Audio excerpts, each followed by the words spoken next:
go. All right. Thank you, everybody, for joining us. Hello, hello, hello. I see a lot of beautiful faces. It's so nice to see you guys. So thank you for joining Carrie and I today for Loving Your Own Expression. I want to thank Carrie, first of all, for doing the Zoom and the technical stuff as I kind of kick things off here. I love that expression of you, Carrie. Thank you. Thank you. Perfect. Yes. Yeah, it's perfect. No, but we wanted to do this today just really for fun, for the enjoyment, for the joy of connecting together, which has been amazing, and also sharing that with everyone else. And when I kind of look at this topic, loving your own expression, when you start digging into this, or when I came into my awakening, I remember thinking, what the heck is my own expression? You start realizing everything that you've been doing. You have a different mask for your kids, for the people at work, for your coworkers, for your friends from high school, for this, that, the other thing. And everything was a taught identity. And so it is such a deep, deep topic. And it really kind of goes into the epitome of the core of embodiment, of merging and melding your true self through the human body and expressing in the world as who you really are. And we've been born into a world where from the time, from before we remember, actually, everything was taught, how you act, how you walk, how you eat, how you sleep, what you say, what's appropriate, what's not appropriate, what you're supposed to do, what you're not supposed to do, blah, blah, blah. And it's like we started this journey getting all the information out there on how we're supposed to be and took that all in. And then eventually we're like, this feels awful, right? And then who the heck am I anyway? And so this whole journey for me, I always joke, like I thought I was discovering myself, finding myself. Actually, the whole thing has been clearing out all the junk, just emptying all the junk drawers from my consciousness that was planted in there and just letting it arise, like just, clearing. And then it just starts to arise so naturally. But really the challenge is that we still live in a world where most folks are operating under all the programming and the conditioning and the should do's, must do's, whether you're male, female, whether you're, this continent, that continent, color, whatever. And so it's really been a challenge. I'd say one of the hardest challenges I've found is to consistently just let myself be, let myself express, do what I really feel like doing, and just let that flow in the face of so much that doesn't really understand that, right? And so that I really think this whole topic, it's like we're doing this call today, but this encompasses so much of our journeys. And I'm sure everyone has just oodles of experience with this and how it's affected them. So kind of today, I think it's fun for us to talk about our experiences and how it's affected us and how we've danced through it, and now letting our natural expression out. No apologies, no, I'm sorry for being me, no, like, I'm sorry I don't fit in, and just letting her fly and enjoying that. Thank you so much, Kathy. Yeah, so this topic was born, several weeks ago. Kathy and I were just hanging out on a phone call and laughing about everything. And it popped out, like Kathy had put up the idea, like, oh, maybe we'll do something together. Like, how can we play together? And I think I said something really weird. and said something like, I don't even remember what it was, but I remember both of us were like roaring with laughter. And I'm like, oh my God, I have come to love how I express things. Part of my skill set, and it's been this way my whole life, is putting words to intangible things, right? In a way, linearizing things that are completely nonlinear and things that are really only felt. Somehow my particular computer can translate that into English in a way that doesn't lose the feel. And for the longest time, side note, I think that goes back to this idea of spells and the idea of witches and people who speak the truth. When you really are speaking the truth, you can change consciousness, right? You're creating, things happen. And so humanity got squashed from actually knowing the experience of what truth feels like. So here's Kathy and me like roaring with laughter at some nerdy thing I said. And I realized in that moment how I have come to love the way that I express in the world. And Kathy's like, oh my God, yes, me too. And there's that sense of ease and freedom, not because you figured it out or because you're doing it right, but because you finally have no conflict with what this feels like coming out. And so that was where this idea was born. And I'm like, oh my God, that's a fantastic topic, let's talk about that. And for all the reasons Kathy you just said about how we're taught that we have to be taught before we know. But the truth is we know without being taught. It just might not fit somebody else's comfort zone or what society is putting out that it expects, right? So then we just sort of get to play with how, and here's the question, like, how do I know my own expression? How do I get there? And here's the thing, what if it's not a thinky thing? What if we go to all these classes and we take all these courses and all this stuff, which of course we share courses too, but we take all these courses trying to figure out how to do it as if it's a thing you can hang your hat on. But really all what it is a feeling. It's a whole different system of information that's going to help you find and know who you are. It's a feeling, not an accomplishment. That's awesome. I know when I'm not allowing myself to be me, because I start to get really itchy and contained and squirrely and uncomfortable. So it is, your feelings really guide you into that. And it's like every time I go through another expansion, we're constantly expanding and expanding through these layers and levels of density of constructs and matrices of beliefs and with the emotions and the density all right. And so whenever my light starts shining upon that, it's almost like I say, I feel like the mass consciousness is yelling at me, or people, their energy is yelling at me, kind of like, why are you different? Like you're not fitting in.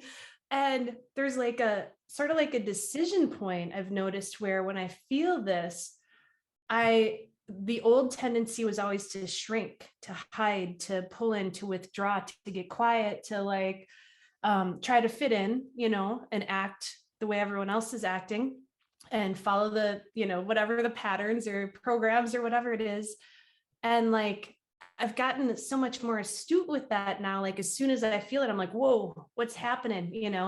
And then it's like this conscious choice of like, no, no, I'm not playing that anymore. Like, I do not want to fit in that. And then like, like rather than closing, to open. And whether it's, doing silly stuff, talking to myself, singing to myself, put my earbuds on, going for a walk, or sometimes it's like a real direct conversation with somebody like, I'm really sorry, I'm not going to do things this way. This is what works for me. If this doesn't work for you, then too dang bad, just like, but I get that really scrunchy feeling. And the times that I'm really giving my power away the most, I end up getting irritable, angry, frustrated.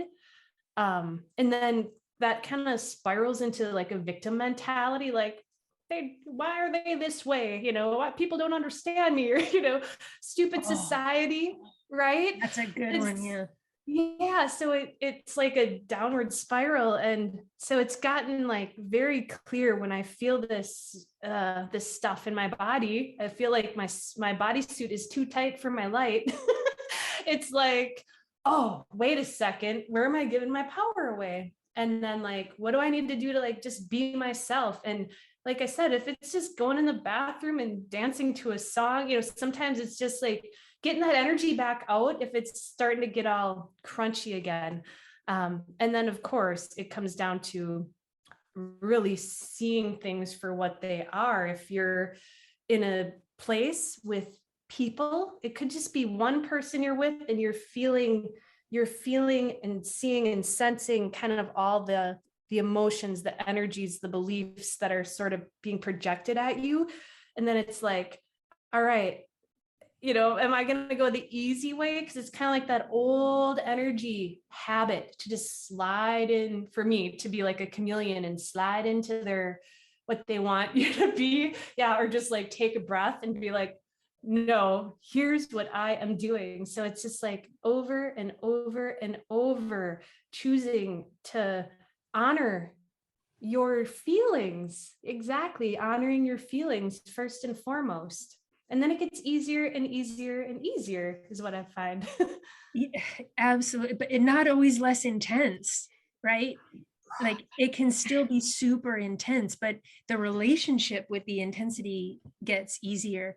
I love everything. I love everything you're saying, Kathy. Like, to me, that awareness, like being willing and courageous enough to walk in that awareness of, am I feeling this, or am I feeling this, or am I feeling some combination of it?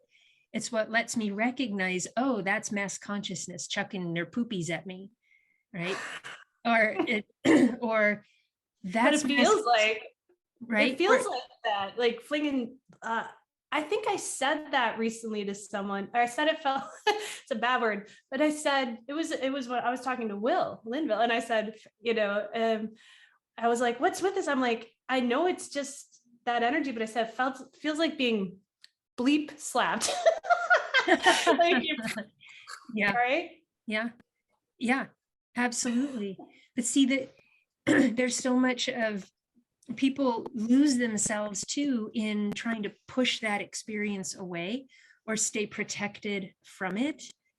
And when I like try to push it away and stay protected from it, then I'm actually affirming how powerful it is. And I'm like, okay, no, no, no, no, no. It takes me back to that victim mentality, that it can feel, and victim stuff can feel empowering for a while. Like, like, you're bad. I can tell you can't do that to me, and for a while that works until you're like, okay, I'm really tired of doing this, and and that's the point when you start to realize that they're where you're really taking yourself is recognizing who you are, which is that the ease and that emanation of grace, that feeling where there is no conflict with yourself.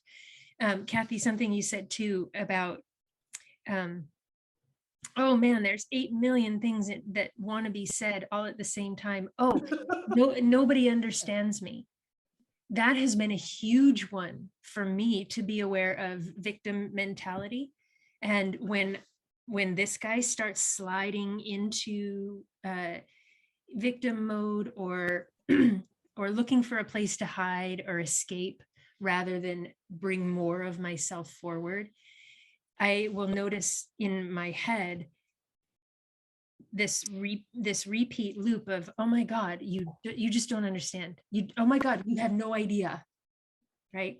And it's this funny dance of the victim. It's like a mentality that makes me superior to tell them they don't understand, but really all it is an escape hatch that keeps me hidden in a comfort zone. And that's great for a while, but it's still a comfort zone, and it's still not my real expression. It's still keeping myself in a little tin can up on the shelf saying, haha, you don't understand me, so I can stay hidden now, right? And that one for me, just being aware of that voice lets me realize that's something that's not me. And I don't even have to like noodle it through. I can just go, oh, wait a minute. I like that feeling. I'm willing to recognize the feeling, but that isn't who I really am. And the moment I recognize it, that's when I like made space. I immediately make space for more of me to come forward. There's like no work to do. That's the thing too. My natural expression doesn't take work. I don't have to like pull out my chisel and my, what is the pickaxe, right? Or a shovel and right? dig it out. No, it's more like a relaxation. It's seeing, like you said, it's seeing things for what they are and then relaxing because I can see them now. And then you start to feel your true self because you can't not. That's the design, right? Totally. And it's like, that little thing that's not you. It's so tricky. I'm always like in awe, like, whoa, you're so tricky, because it doesn't really want you to be honest about that, right? It's like trying to pull the wool over your eyes always, and it's like, so it's the honesty thing is so critical in self-honesty and always checking in. Like especially now doing events and doing things that I do more publicly, and now that I'm doing this work, it was like in the beginning, every event, every time, checking in with myself, like, where is this coming from? Is this coming from, like, just having this commitment to be so clear as to what's you and what's the not you. Yeah. And it's hard because like all the stuff that you let go of that's not you is all those safety little comfort zones, the little tin cans, the little hiding spots. And it's scary for that ego to come out of there. It's scary when you come out of there because it's like, no, I'm dying, and all those past experiences that had us hiding, and how many times were we told, kids are seen and not heard, or keep your mouth shut, or I'll give you something to cry about, or, when you're a child, and then all the way through, whether it's lack mentality, like, am I going to be able to have a job and still be my true weird self, or all the way along, it's fear that is like put there to keep us in place. And we built that. It's like taking that responsibility that I created all this because I believed in survival. I thought I was the ego, right? Like, so I created all these little boxes to hide in and to stay in, and to these little programs to follow. And then it's like, this honesty, it's anyone who's on this path has gone through this, because almost everyone is like, I'm so sensitive. I don't want to go to the store. I don't want to go here. I don't want to go there. People don't understand me. And it's like reversing that around, sort of, instead of making it that anybody needs to understand us, because nobody has to understand my expression. Nobody needs to.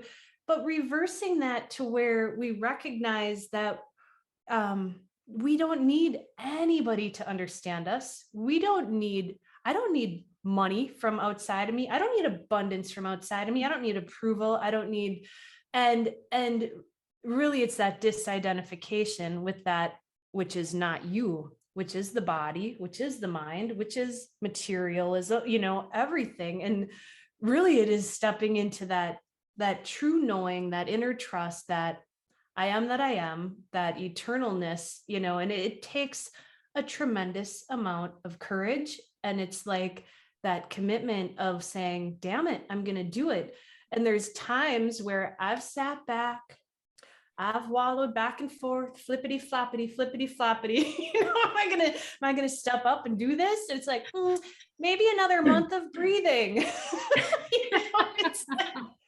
I'm not quite ready yet. And that's okay, because the more you hide in the tin can and you sit back there and you watch it and you're just aware of everything.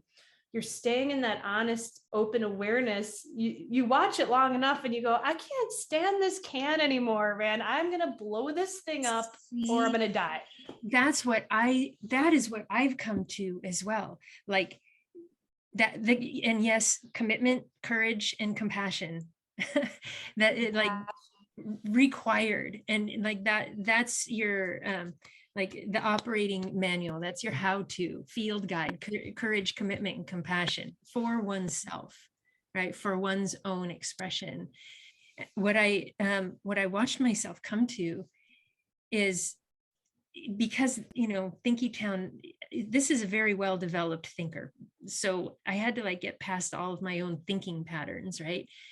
And the only way I found that I could do that was to simplify it so much, where I would play a game with myself and go and just sort of walk through life with the courage to be aware of how I was expressing myself, not controlling it, not trying to be positive, not trying, I worked so hard to be an instrument and to be clear and to express clearly, and ended up feeling choked and ended up feeling like panic attacky. And it made no sense because I was doing everything right. I was doing, taking all the right steps, and still felt like I didn't want to exist still, sometimes even just a few years ago.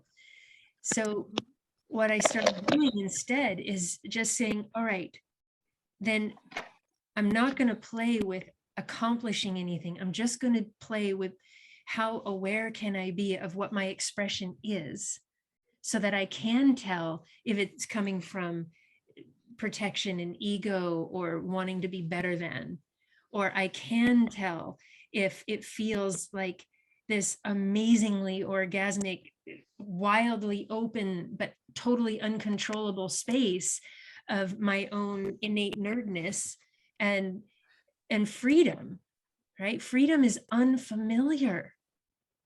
So it's just walking around going, okay, I'm going to write something on Facebook. Okay, I'm going to let myself do it.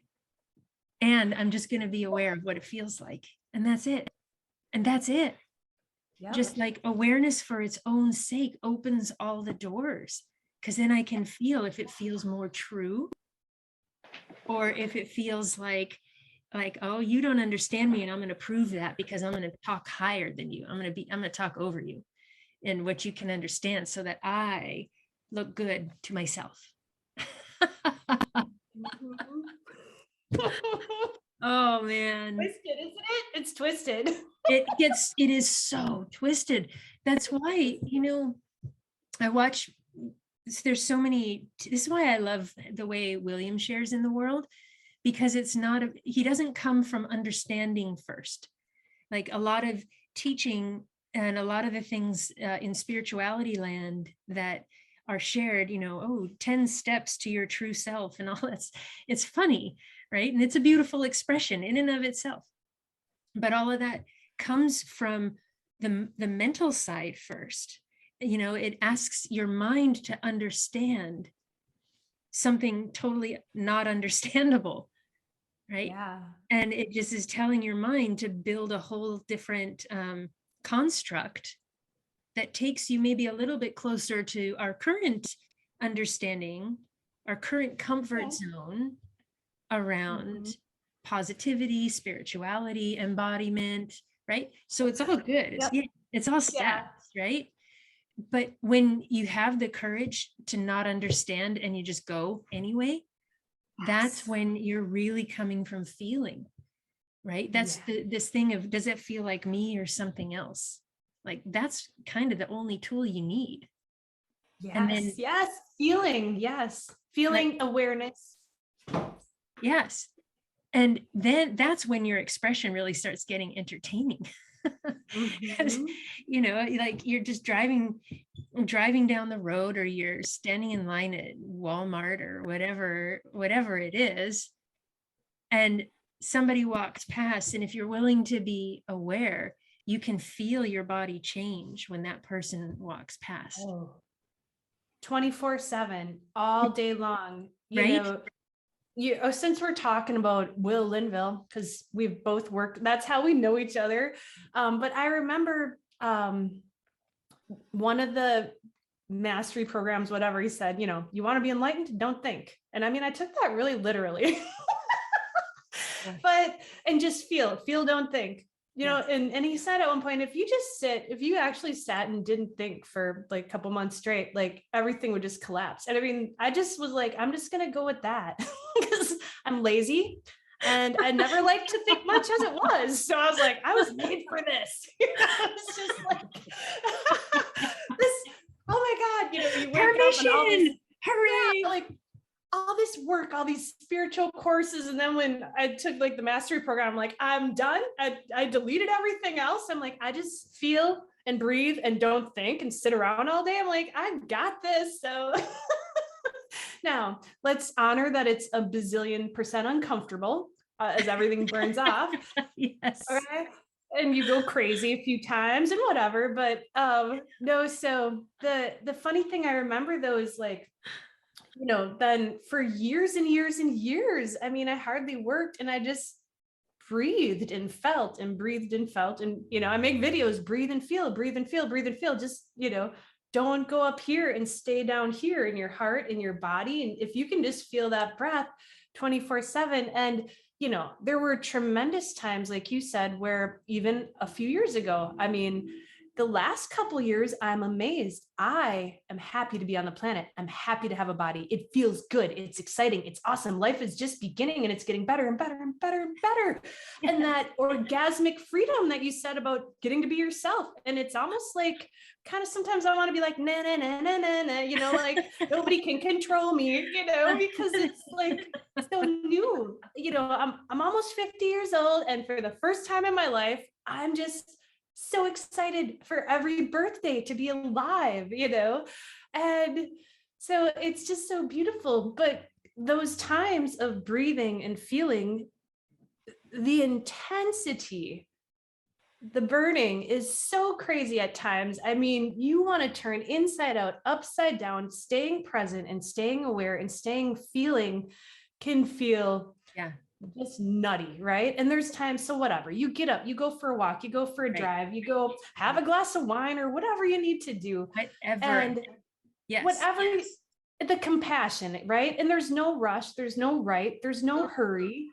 And going through that though, like coming out the other side of it it's a freedom that, I mean, just I've rolled my car window down screaming, I'm free, it's like, this is what it's about. And there's no rules. I act like a total idiot. Sometimes I probably act like an asshole. I don't know. It's nothing ever intended bad, but that freedom of just letting yourself be whatever and having no judgment. And the funny thing is, all throughout this process, I'll go back to starting the work I do. It's like, the ego's over here like, oh, are you trying to save the world, or are you still in lack, or are you wanting attention, or do you want to be join the spiritual Olympics and be, more spiritual than everybody else? Yeah. Yes, exactly. All the egos yapping. And it's like, eventually you start watching that, like you said, and going through more and more and more where you just don't care, because it's that compassion, that awareness, and that acceptance of all that is. And it's like, so what if I am blah? And you just keep going forward, and you keep going forward, and you keep going forward. And there's times that you're aware, then the ego will be like, oh, look at me, I did really good, a lot of people joined that Zoom call. You're just like, all right, you take all the credit. Exactly. Like, oh, and that's so perfect, because okay, so just to nitty gritty it for a second, that's part of our expression. And when we don't judge that the ego is like feeling all hot because, 9 people, I got to talk to 9 people today or whatever, then you just take a break from judging that for a second, and you turn and you look at the ego and you go, look at you go. Right? You're absolutely right. You got to talk to 9 people today. Yeah. And when you're not judging it and you're able to laugh at it, it's like, it just, Judy. Yeah. Yes, it's the laughing at it. And there's nothing that's not funny, right? And if it's still not, if something happens and it's not funny, like if a cop is following you and then you decide, oh, I'm not free anymore. Judy, thank you for your comments. I just want to acknowledge you because we went way past your previous comment. But when something happens and you think it's not funny, there's a grace when you have awareness to say, all right, I'm taking myself pretty seriously here. Show me more. Show me what else is going on here. What's the bigger picture? What's the bigger picture? Because if it's not funny yet, it just tells you there's a bigger perspective to look from, right? Yeah. And that's one of the ways that you can play at a great level of simplicity. Like, all right, this is not fun. So show me the bigger picture. And I want to share with you. Oh, there's two huge things I want to share. Okay, so the first is, for me, that became really real, that everything is funny. And if I don't think it's funny, then I just need to take a step back and look again. In 1995, when I decided to take myself to death, like I was not having fun. And it was a boyfriend thing that triggered all of it. And I asked him if he cared enough to be kind to me or change the way he talked to me. And he said, I don't know. And for me, that was like, I don't want to be on this planet. If somebody that I've spent a year being with doesn't know if he wants to be kind to me, like, that's it. I don't know how to be on this planet. I don't want to be here. And so I literally physically laid down and stopped participating in life and took myself all the way to death, and had an amazing chat with my divine family, who showed up with the greatest laughter. And they're like, hello, welcome. We're so happy to see you. And on and on and on. And like, if I had been in the body, I would have been like holding my gut, doubled over, laughing, because they were teasing me so much about how seriously this human takes herself, right? Like, did you notice when that person was mad at their dad, but they took it out on you and you thought it was about you? Oh my God, that was great, right? Like a comedy special? Oh, totally. They like presented my whole life to, exactly, my whole life to me, like a sitcom comedy special. It was awesome. And so by the end of that, I was asked, look, if you want to blow out the flame, just blow. It's okay. There's only ever love. You're not missing out on anything. But before you decide, can we remind you why you came? And so, held in all of that love, I'm like, yes, remind me. Let's go. Tell me what's cool about this planet, And it was this download of everything all the way back to the beginning of, why the heck would we create something like this? Why would creator fool itself for all of these different opportunities to be in anguish, right? In one form or another, and ecstasy. So anyway, I was just brought up to speed on all of that, all the way up to why this family, why this life, why all the intensity, why would you make me, why would I come into a tall female body with white skin and yellow hair and blue eyes? Because that's weird. That was really weird to me. Like, I would have felt more comfortable being a small brown man in, in a loincloth or something. I don't know. But, so I get to learn how to do this. And all the way up to the remembrance that this place is where we do get to express, and where we do get to have feedback, and where we do get to create just by bumping around with each other day to day, by feeling stuff and by recognizing what we feel. And this is the only place where you can have chocolate chip cookies and ponies and hugs, right? And so, of course, I'm like, okay, that sounds awesome. I'll stay. And after that, it really is about courage, compassion, and what was our third C? Courage, commitment, and compassion. To remember who I am is not all of that stuff. Who I am is not I'm not in the ring with all of that stuff. I am the one that brings this feeling that is the absence of conflict. I'm the one that is that ecstatic feeling, but I wouldn't feel it without the body. So how do we do this without the fight with the body? Which is why, Kathy, I absolutely love that you spent years breathing and not thinking, and like you just went for it. Like, okay, let's never was that smart. So but I want to, I'm sorry, I'm like taking up a lot of airtime here, but I want to address one other thing that a lot of people. I love this all. Keep talking. I love it. I just apologize for myself. See how awesome that is? I know. Is that cool? It just happens because it's taking up too much space. Like, yeah, right? Like, oh, I'm so sorry. I should let you talk, right? So here's the thing. Talking about just breathing for a couple of years, right? And not working. How many people say, like, that's not realistic and I can't do that and I need to work. I need to. And immediately the ego goes to this polarity of either I can be like Kathy or I'm screwed. Right? And I'm just stuck and I have to work and I'm whatever, always going to be chased by cops. And so I have no freedom. Right. And I want to address that for a second, because it's so easy to go to that polarized thinking. And here's the thing.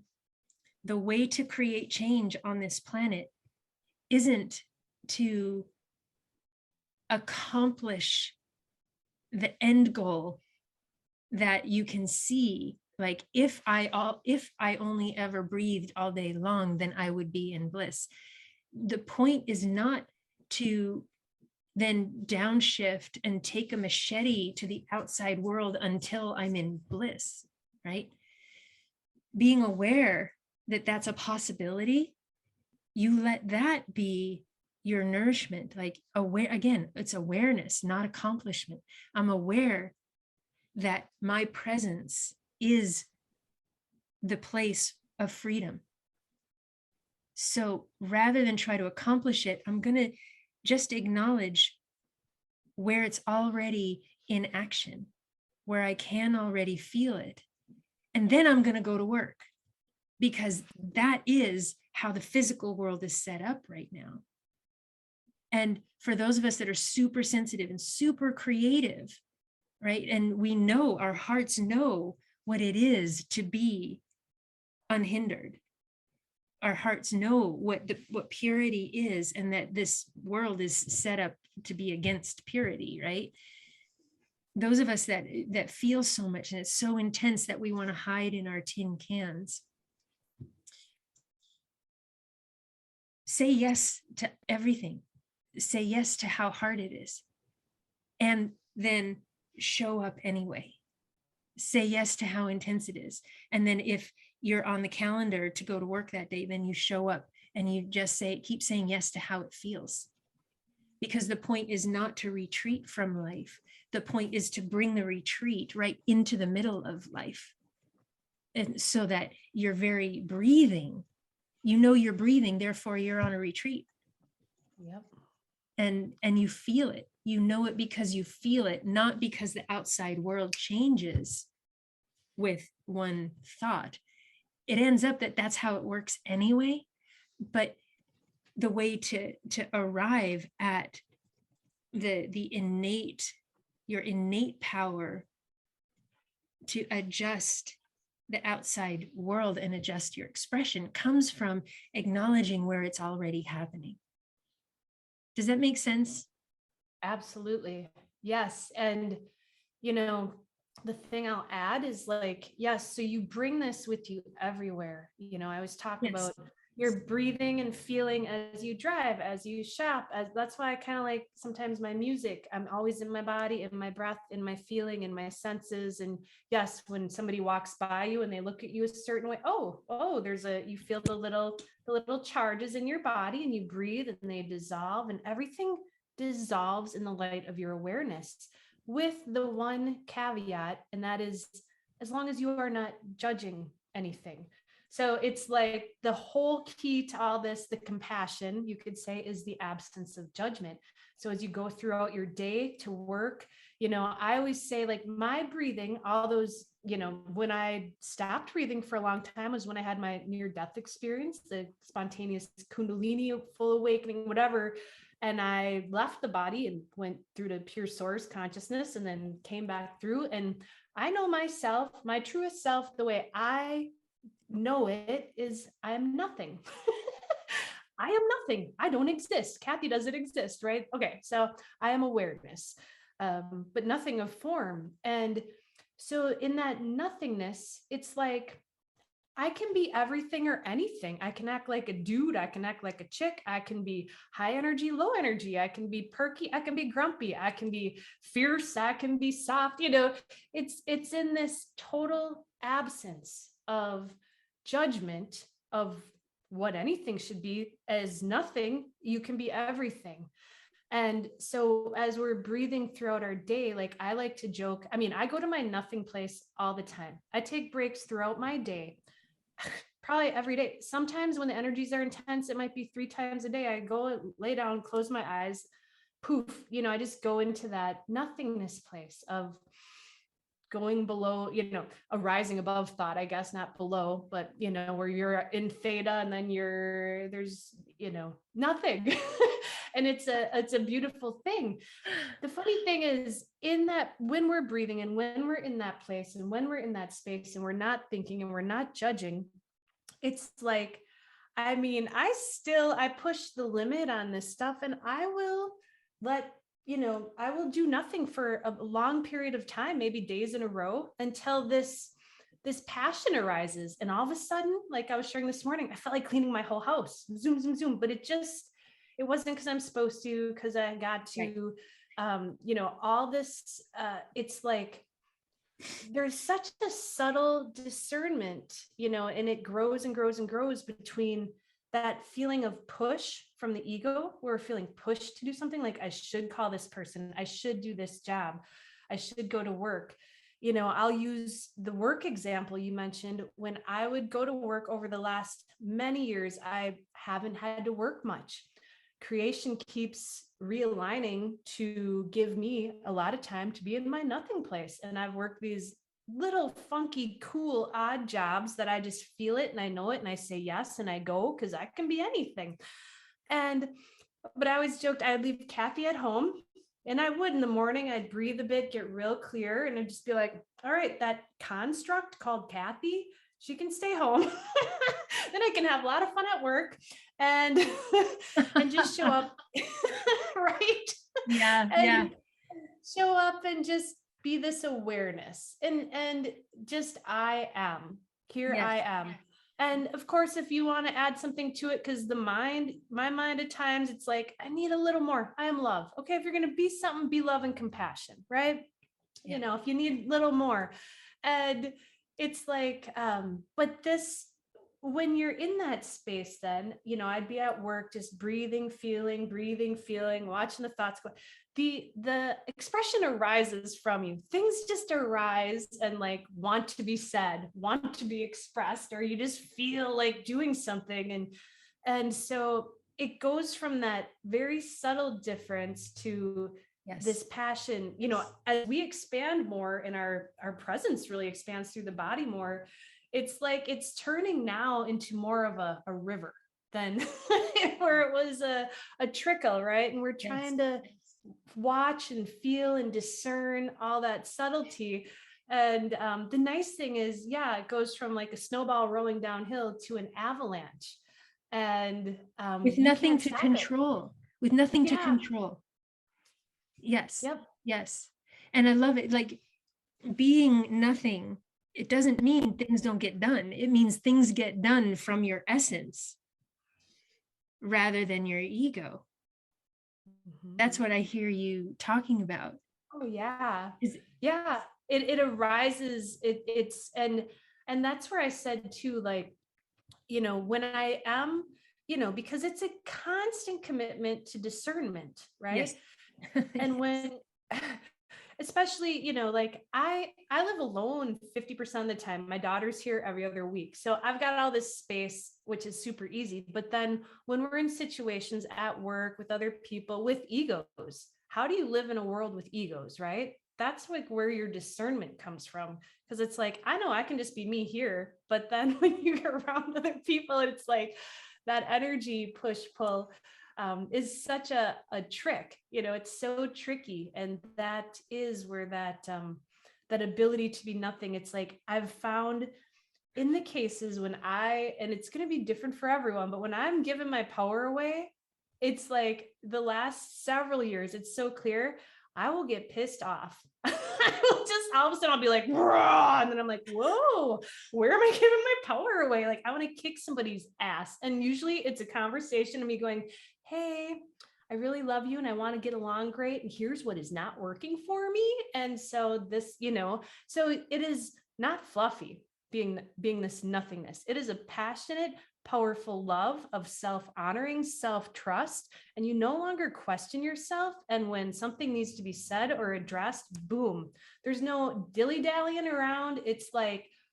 I've given my power away my whole life, and there's just no time for that anymore. So it's really very active as well. So but it is a dance, for me, back and forth through the expansions of sitting back, clearing out. All right, I'm ready. What's next? And then letting it come forth. Thank you, Kathy. That was awesome. You're so awesome. The discernment is huge. And then changing the relationship with the body. I think that's what we're talking about a lot too. How do I relate? Do I think I am a body? Do I think I am an ego? Do I think I am a victim or whatever? And when we start recognizing, like, and again, when you start playing with it at this level of simplicity, it's either me or it's something other than me. Not better, worse, not good or bad. If it feels like angst and I want to go kick somebody's ass, there's something going on here that is other than me, right? Yes. And you can break it down to that simple. I don't want to go to the grocery store because I don't want to be around all those people. There's something happening here that's other than me, because me walks into that grocery store and, beelines for the chocolate chip cookies, but lights up the grocery store and says hi to everybody along the way, unless it doesn't feel like that, right? And we're programmed in this world to think that I am a social security card and I am a female and I am a daughter or a son, or I am a list of things. And you're bullied into perpetuating that list, right? Until I am a student, I am a professional, I am an entrepreneur, right? I am a creator, I am which is true, but there's a difference between saying I am a creator and I am creator.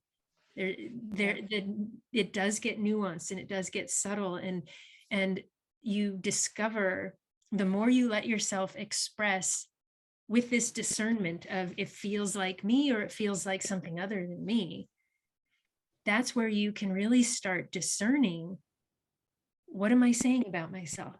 Am I representing myself, or am I representing what somebody else wants? Or am I representing a codependence? Am I representing safety? Am I representing hiding? But again, it's not about solving the puzzle.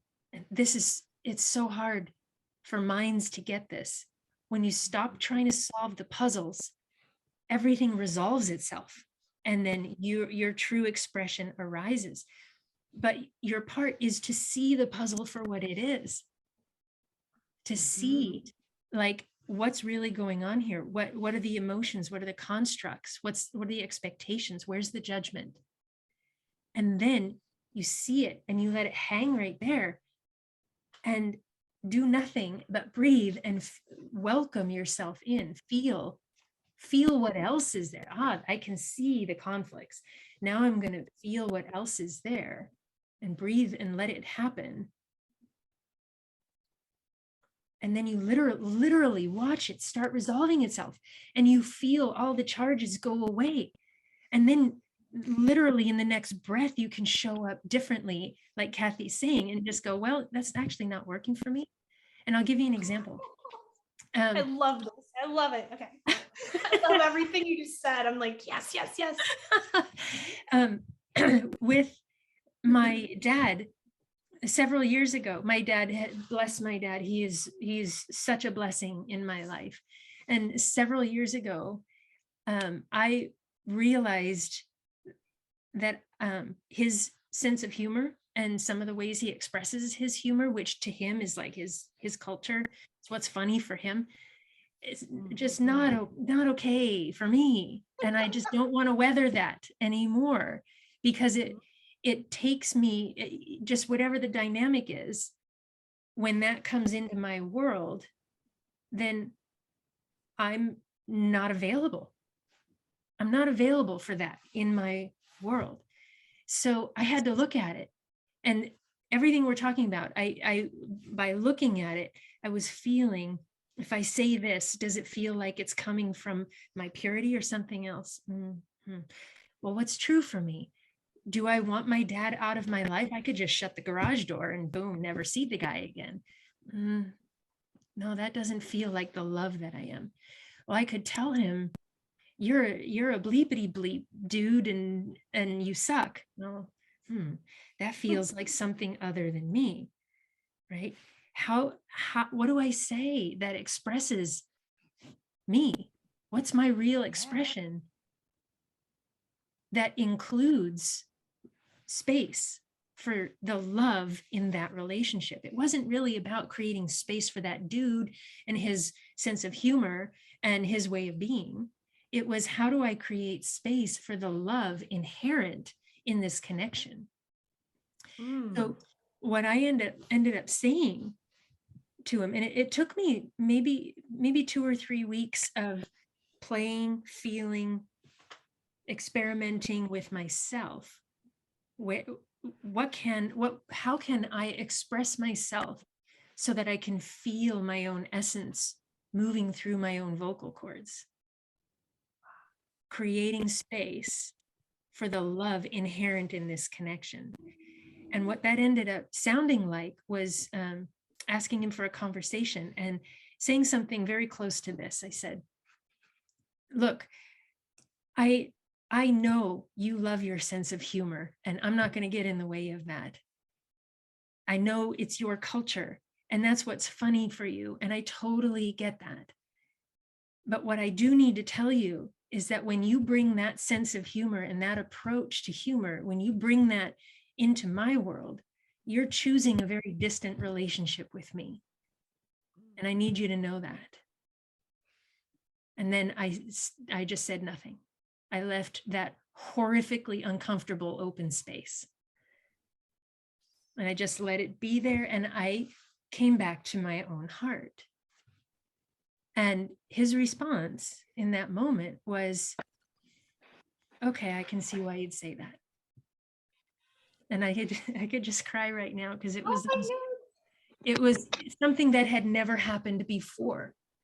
But what I did is, through my own awareness and being true and committed to what love is, I took all the judgment out of it. I offered him no offense. I offered him no defense. I offered myself no offense, no defense.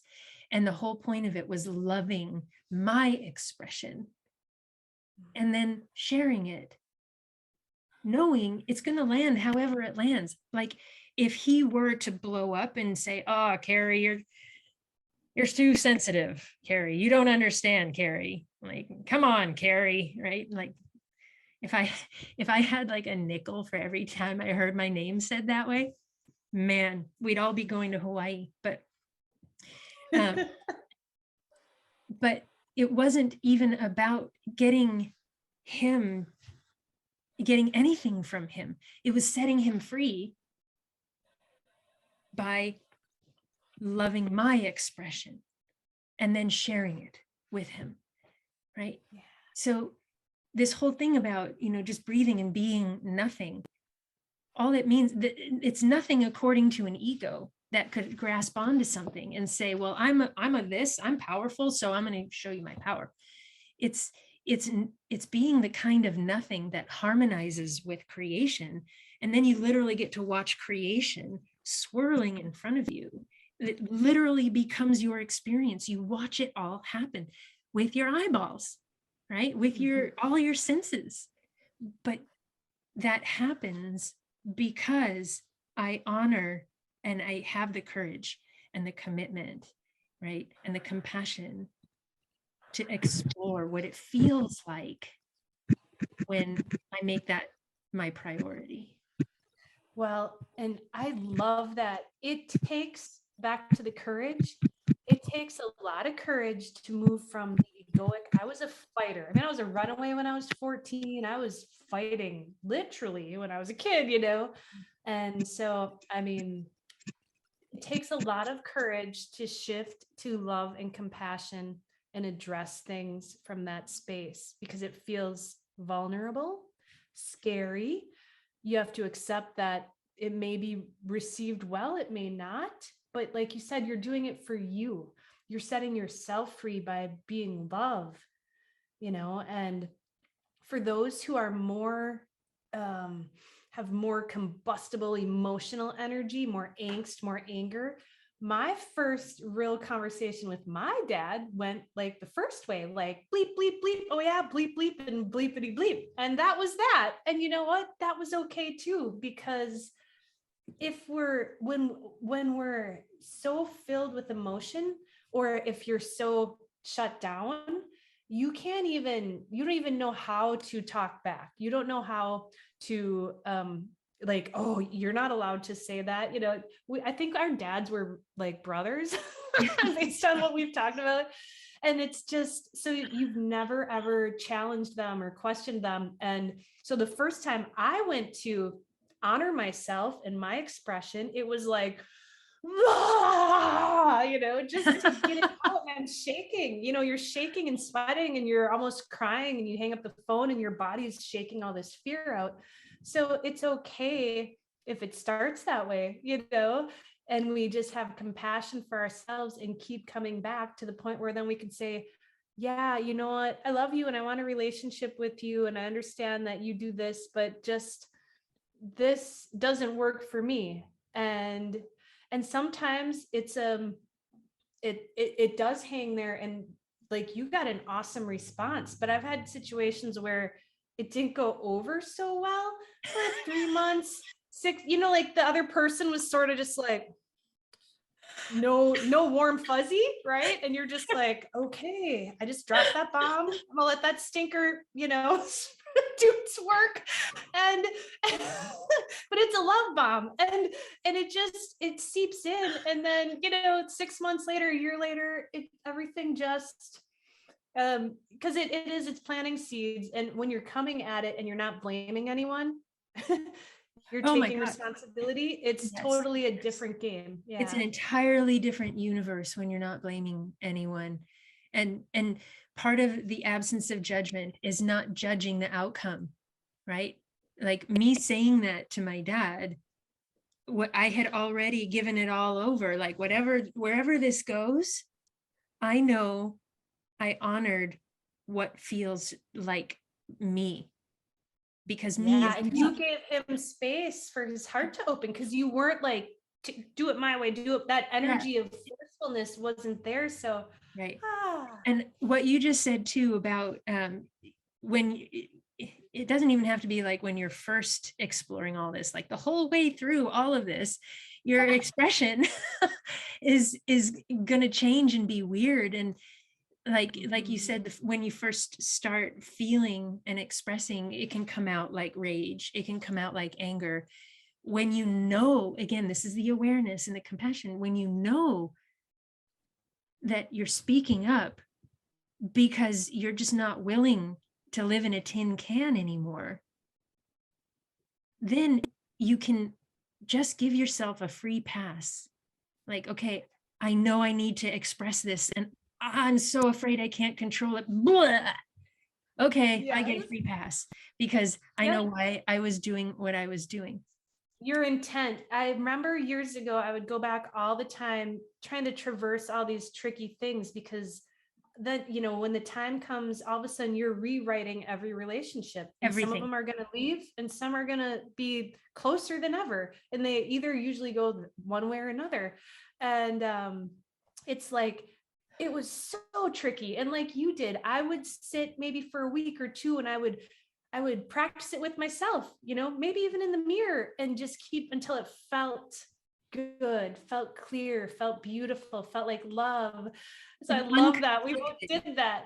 yes, you get to where it feels and I love this word, unconflicted, right? Mm-hmm. Because you say, oh, it feels like love. And how many people are going to go, yeah, well, I don't know what that feels like. Or it feels Yeah, like it just freedom. And it I'm like, flows. okay, It just flows. You're not like and then unconflicted. Yeah. yeah, because at first it's like, well, you this, you that, and then a few more rounds later, it's like, well, here's how I feel, and I honor. You just keep distilling it and distilling it and distilling it. Yes. So there's so much we can work out. Like I would call my team, hey, all right, guys, ascended masters, archangels, the rest of myself, all my and I would just like kind of like role playing until it Mm, felt yeah. then, and it just changes and changes and changes, each time I would go through it. Yeah. Ultimately, the relationship, like I think one of the gifts of people who show up and piss us off or make us want to run and hide is if we're open to it, they are pointing us back here to ask, who am I really? Mm-hmm. Right? Because they can show up and go, I think you're this, and you know what? I know if I push that button, you're going to fight with me, and that's what I'm after, right? And so that pisses me off. It actually has nothing to do with them. Me being pissed off has nothing to do with them. Yeah. It's an opportunity for me to come here and say, okay, conflict. Okay, conflict. That's something other than me. So who am I? And that's a way of doing nothing about a problem. You let the problem be like a symptom that I have given myself away, or you let the problem be a prompt to come closer to your own heart. And when you make that priority of coming closer to your own heart, because we're in form, because we have a body and a thinker, coming close to my own heart is going to reorganize how I think, and it's going to reorganize my capacity to interact. So prioritizing this relationship is the opposite of retreating. Like sometimes you have to step back to feel it again, but you're doing that so that you never have to retreat again. And in fact, when somebody shows up and pisses you off, you immediately, like your system organizes itself, sees it for what it is and goes, huh. And then all of a sudden your heart starts emanating and you don't have to think about it because you've organized yourself to be such. And your emanation starts literally reharmonizing the space that you share with this person. And their words change, their thoughts change. And I don't have any problems to solve. I simply bring more of myself into it. And everything gets more clear what needs to be said, what I'm actually hearing, right? And so it's not about a machete and a shield. It's about recognition and compassion. And this is what expression really is.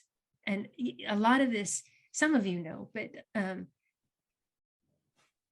what prompted me to learn all of this was horses. Even like horses, how to be with horses helped me navigate humans, because horses will always, and animals in general, but horses make it very clear and very obvious when you are retreating or if you are actually showing up and sharing yourself.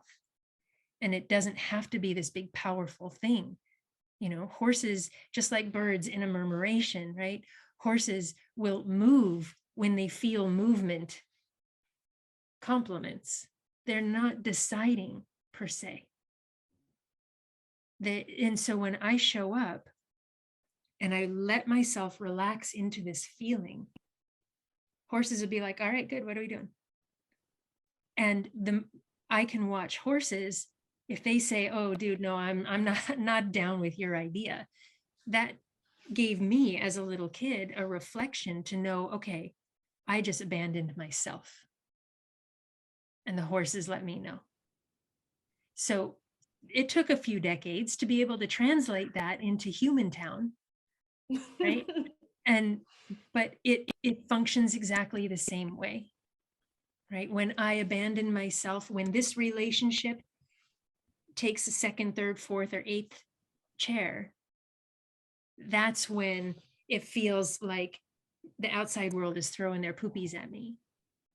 Yeah. And so rather than trying to fix the outside world, I notice when I'm covered in poopies and I go, oh, I'm not poopy. So I'm going to reorganize. And how much of myself can I bring forward at this point? You know, in that boyfriend example, before I took myself to death as well, when I asked him, do you care enough about me to change the way you talk to me? And he said, I don't know. My response to him in that moment was, oh, well, then you have to leave. And it was about that forceful, right? And about that powerful, but literally, that was literally, genuinely the most I had ever stood up for myself in my life, in that one sentence at that point, right? So, but it was true, right? It was finally true. So whether your expression is sloppy and loud or tiny but true, you know, if it's true, that's worth celebrating. It doesn't matter what it is, but when you can feel your own truth happening through it, that's worth celebrating, because you just changed the world doing that. Yeah, you do. You know, as you're talking about this, it's like, you know, I've had so many tips and tricks. You know, years ago, I had like those little colorful postcards just plastered everywhere I lived. You know, because you're like every day trying to remember the new way, you know, Totally. whatever, all this new stuff. And so when I was navigating all those relationships, I had a phase, we'll call it, where it was WWCD. What would Kathy do? But what would Creator do? And it was, what would I do if no egos existed? What if nobody wanted anything from me, wanted to push anything on me or take from me? You know, so what would I do if no other egos existed? And coming into that clear sphere of self, of being like, okay, doesn't matter what anybody thinks, what anybody says, nobody needs me. I have no obligations, no responsibility, you know. And so what would I just do from my pure feeling? Like, do I want to go to all my kids' basketball games?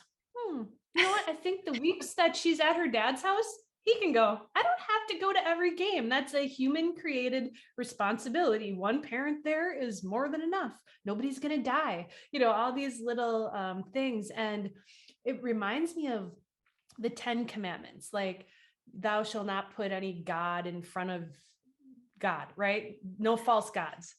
And it's like, every time you put somebody else in front of you, that's what that is. That's that commandment. When you're putting somebody else's wants, and it's okay to like be considerate of people's feelings, but almost all feelings are emotions of other people. Like, you need to do this or I'll feel this way. So they're using you. They're, again, like, rather than all of everything we need, the source of everything, all energy, all love, all appreciation, all fun, all enjoyment, all embracement, it's right here inside of me. You know, when you don't need anything from anyone, that's your true expression. So when people are needing you to act or be or do a certain way, they're coming from ego. So if no egos existed, how would I act? And I would play this game like, what would I do? It's like, oh, you know what? I'm not going to Thanksgiving this year. I don't feel like it. And I mean, I just let myself do whatever I felt. for quite a lot, and those conversations change. And again, as you're letting yourself just do what you feel, pretending like no egos exist, because technically they don't, because they're not really real. Everyone is actually pure love, and that's just all a game. It's just little characters they're playing anyway, to help, like you said, to help point you back to yourself. When you get pissed off, it's like, oh, thank you, another gift, yippee. Thank you for triggering me, this was great. But when you do that, then it's like, so I just rip the Band-Aid off, let myself feel my way into what I feel like doing. And yes, a whole bunch of the expressions that were coming through me, the actions, were from the ego. But at least I let them free. I didn't try to suppress them. So yeah, I don't feel like going to Thanksgiving, or I don't feel like doing this, or I don't want to go out and meet you out for dinner, or whatever the heck. But then, then we're back to the awareness. You allow yourself to do that. You're aware, and then you go, where is this coming from? And why don't I want to go? And where am I giving my power away? And you breathe and feel, and you watch it all just start to unwind in that total absence of judgment. And what I love is when you're willing to play that way and recognize and say no to what actually the answer is no to, right? Like, no, I'm not going to Thanksgiving. No, I'm not this.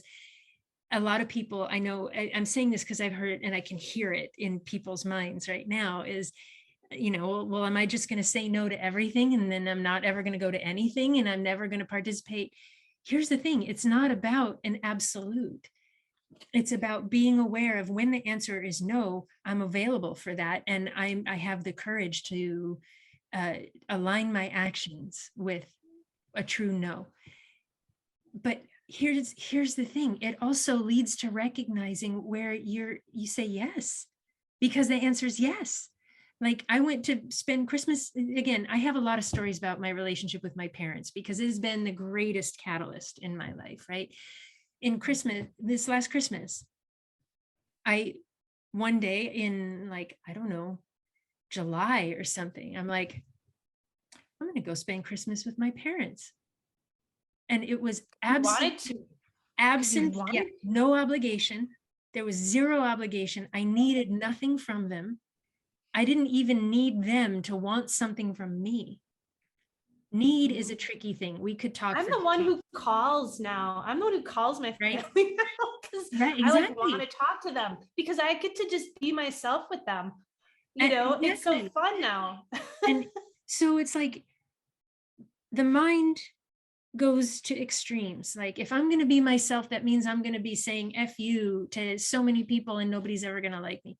It's really not the case. Maybe one or two, I don't know. It depends on how you have things organized. But it's not about retreating from everything and just saying, screw off to the world. It is about the courage to be aware of how it feels to be me and why I'm doing what I'm doing.